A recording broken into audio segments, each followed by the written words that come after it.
الحمد لله وحده والصلاة والسلام على من لا نبي بعده اما بعد.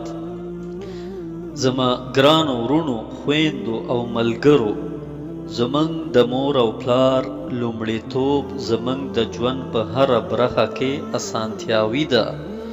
دوی غواړي مونږ ته په تخلیقي چاپیریال کې روزنه ورکړي. دوی غواړي مونږ ته د امکان تر ټولو غوره زده کړه چمتو کړي.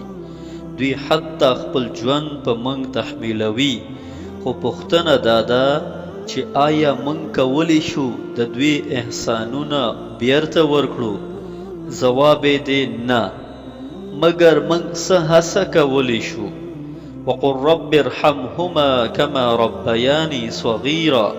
قرآن مونږ ته د هغوی لپاره د دعا کولو امر کړی. وایا اے الله، پر دوی مهربانه اوسه لکه څنګه چې دوی په ماشومتوب کې په موږ مهربانه وو.